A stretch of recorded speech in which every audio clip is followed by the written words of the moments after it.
Hey Flosstube, it's Lori of Mischievous Stitches.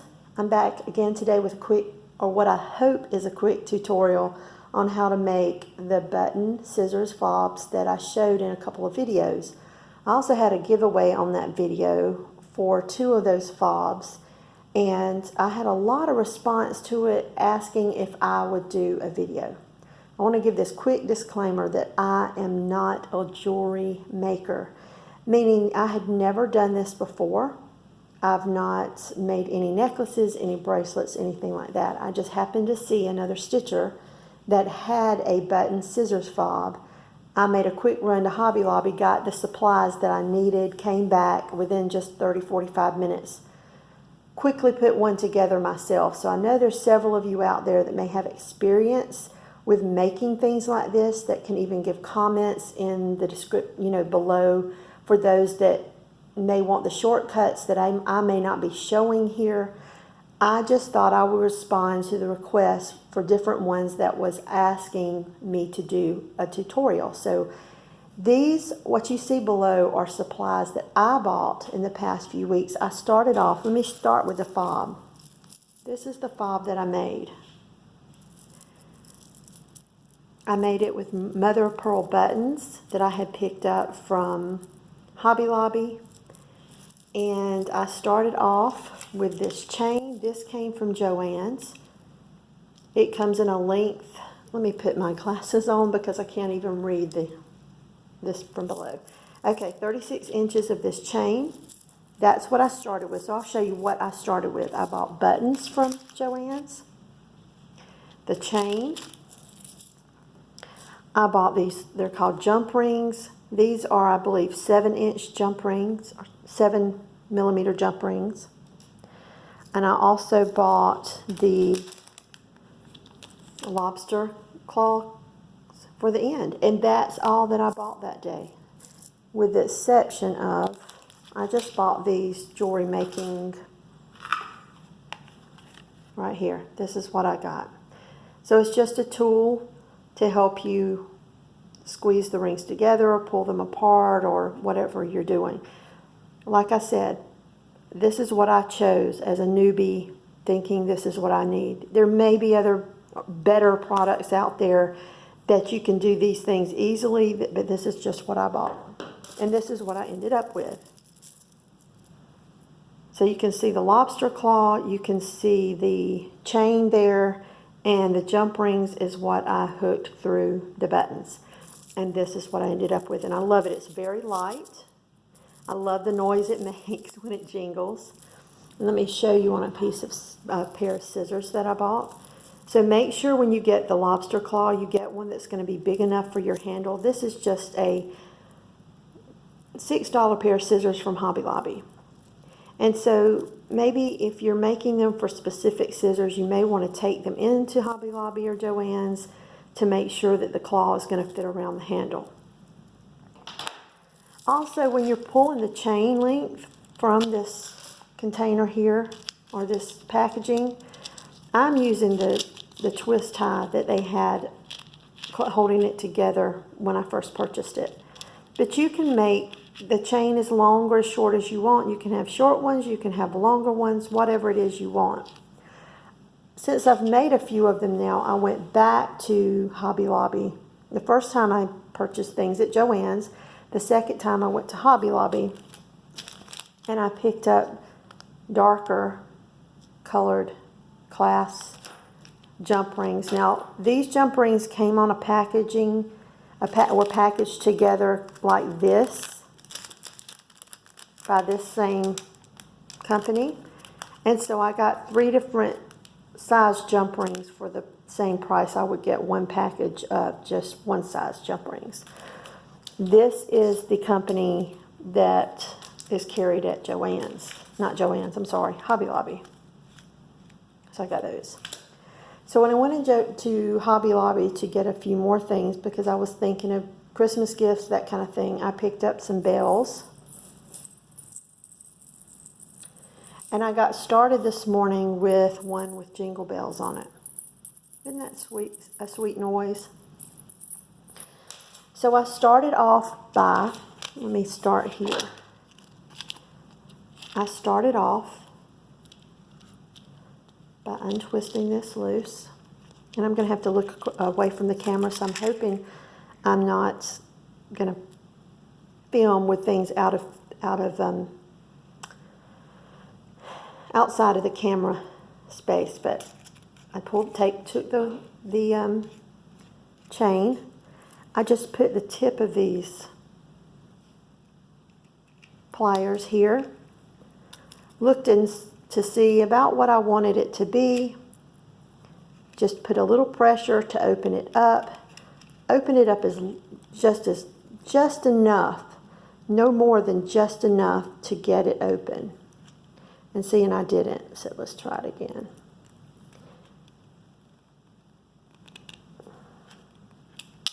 There you go. So that's the length. So then what I'll do, usually I'll keep the one I opened up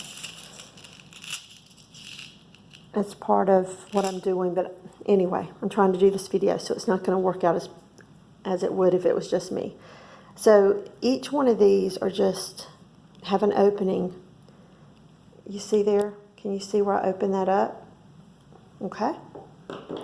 And then I'm going to take one of the lobster claws.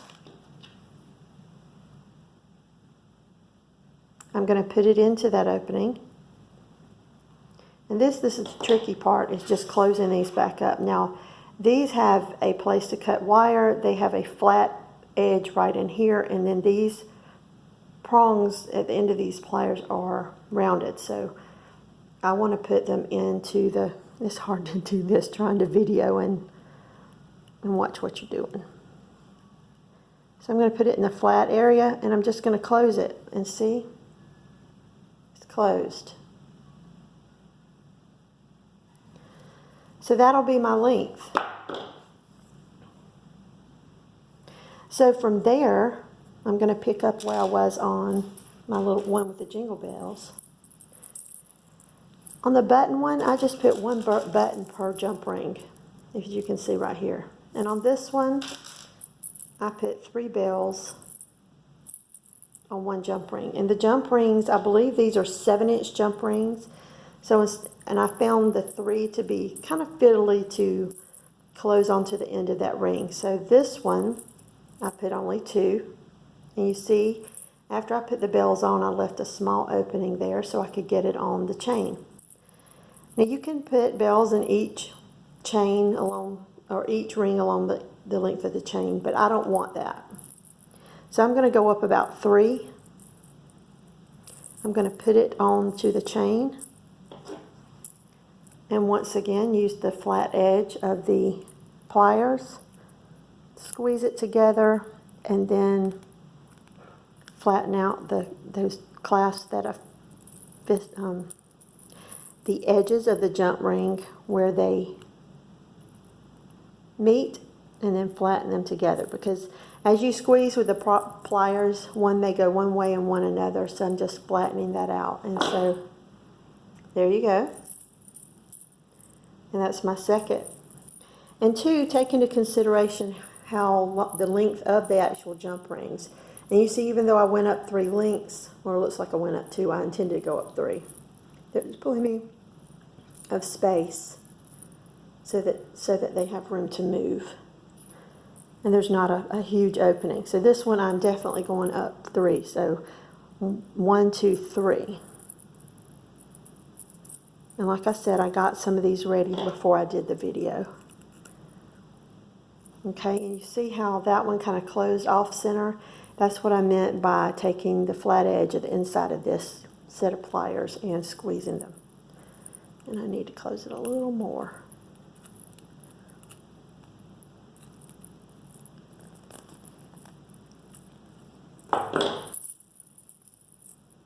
That's the other one.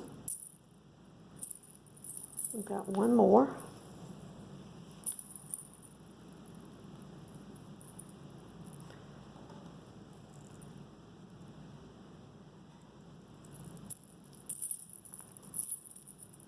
One, 2, 3 is right there. close this bad boy up. Oop, got really off center with that one.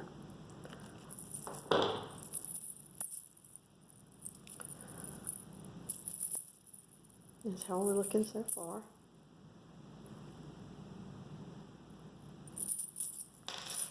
So I'm going to open up a few more. So the jump rings are the same as the links on the chain. And they have a small opening, so I open it just enough that I can put bells on it.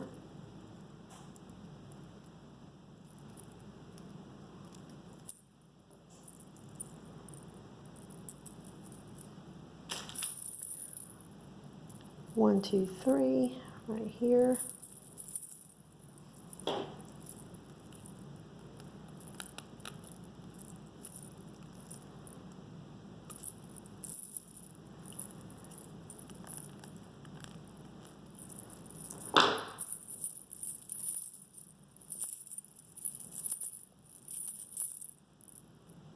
See how it's going? So let's do a couple more of those. And the other thing is, when I went to Hobby Lobby this last time, I picked up several different things because I wanted to experiment. Like I said, I wanted to give some of these to Stitch Friends. So I picked up different colored chains, different colored lobster claws. I also picked up these bells for Christmas. I also had ideas for Halloween, so I picked up these bells and could use the greens. And there's green and pink and blue and purple for Halloween. I also picked up these buttons, and I think it would be kind of nice to do different size buttons on the same one, but I did notice that this jump ring may be a little too wide to go through those, but I'll experiment with it later. And also I had bought this chain, of course, from Joann's, and see how just plain shiny silver this is? The one from Hobby Lobby is more like a white silver, see what I mean? So you may want to take a look at that. I also bought these beads, and that's what I intend to make with the darker. I love these iridescent beads. And so I'm going to make one later on with these beads and this color chain. Just for me. Just because I like bright, shiny, sparkly things. So anyway, 1, 2, 3. Let's close this one on there. Now I'm not sure, I think the most expensive part of what I bought was the pliers here. And I think they were like $6 or $7. Not that much. Just remember, when you go to Joann's, you can always use your Joann's coupon, but they also take Michael's and Hobby Lobby. So usually while I'm waiting in line, I'll pull up my Hobby Lobby and my Michael's coupons as well to get those percentages off of my purchase. And I believe that the jump rings were about $3, as well as the lobster claws. I think the chains were a little more, but no more than maybe $5. So we're basically about $15. I bought the supplies, $15, $20. I bought the supplies to make my first. That one must not have a good hole. That's what it was. I bought the supplies to make my first fob, and I was able to make a total of 4 fobs from those supplies. So I made 2 for the giveaway. I gifted 1 to a friend, and I kept 1 for myself. So that was nice. So think about that. What's that? 15 divided by 4? About $3.50, give or take. Oops, wrong one. $3.50, give or take. 4 fob, and you have plenty to gift, and we all love to gift to our Stitch Friends, don't we? Oop. Now see what I did there? I pressed it too hard, so you have to be kind of gentle. So I'm going to bend it over a little bit, straighten it back out, close it back up. And I'm going to hold it up, and I like the looks of it, but it looks a little not quite as festive. I want the bells to be a little bit thicker on there, if that makes sense, to fill this fob out a little more. So on one side it looks great. See how good it looks there when all the bells fall on one side? So I'll probably go back and put a few more on the opposite side to fill that out. So once again, take a ring, open it up just enough to get those bells on there. Let's try that same bell again. Yeah, I don't think the hole is, you can see how the hole's a little smushed. Well, I don't want to focus on it. It's a little smushed on one side. All right. So I'm just going to I'm going to put one in the top link because I didn't put one in the top link. Right below the lobster clasp. I keep saying claw. Is it lobster claw clasp?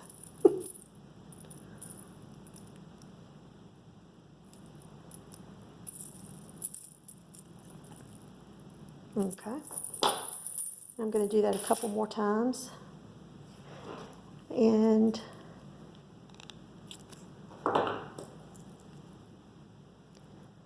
just think of all the things that you could use to make these. You have any other ideas? Maybe anything that I didn't? Because I would love to hear them.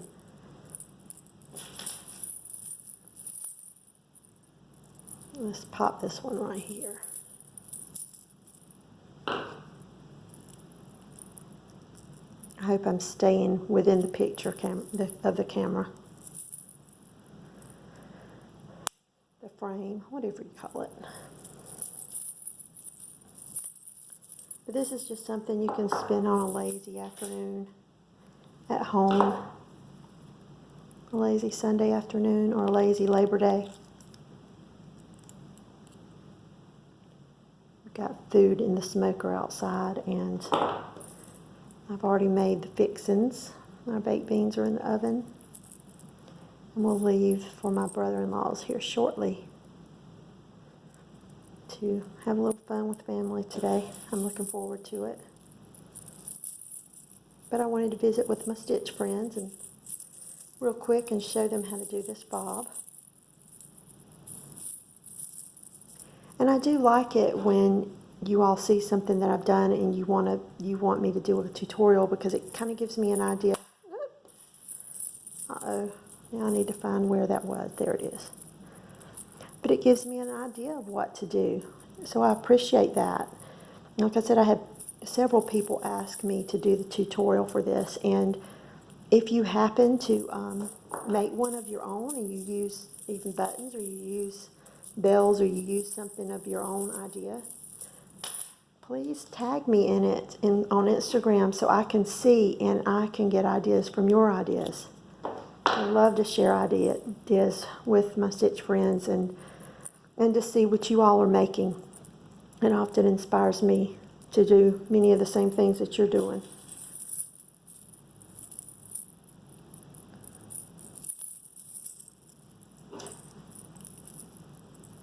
I like my fobs to look, the ones that I've made, to look full but not overly full.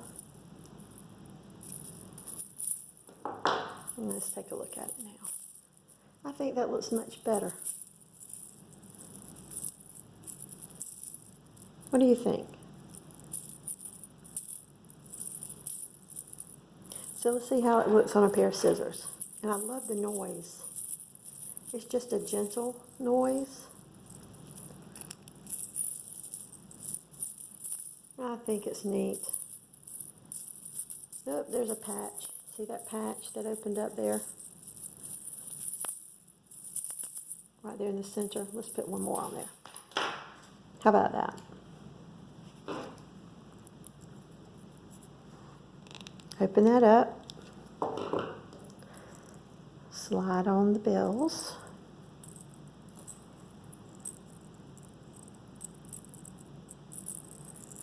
You know, another great place for ideas is Pinterest.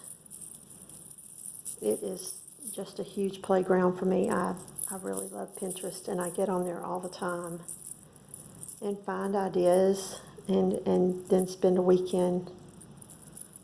You know, I go to Hobby Lobby and quite often after getting on Pinterest on the weekends, especially rainy weekends or this time of year where it's It's fall and it's getting ready for winter. I start prepping for my winter crafts, so I have something to do other than stitching. Not that stitching is not my first love, it's just, okay. This one's not wanting to cooperate with me. I opened it up too far. And that's what I meant by opening it up. Like I said, there's probably a better way to do what I'm doing.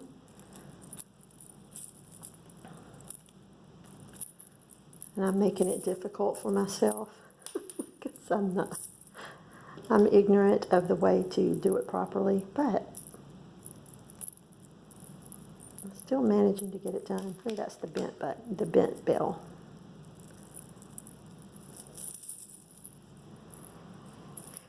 Okay, let's try this one more time. One more again. There we go. And then I'm going to press this one closed.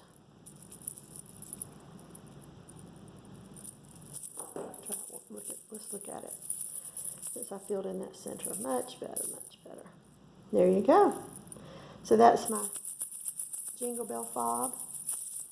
This is my button fob. Let me put that one on the other side so you can see how that one looks on a pair of scissors too. Isn't that pretty? And just imagine, this is the front of the shell, of course, and this is the back.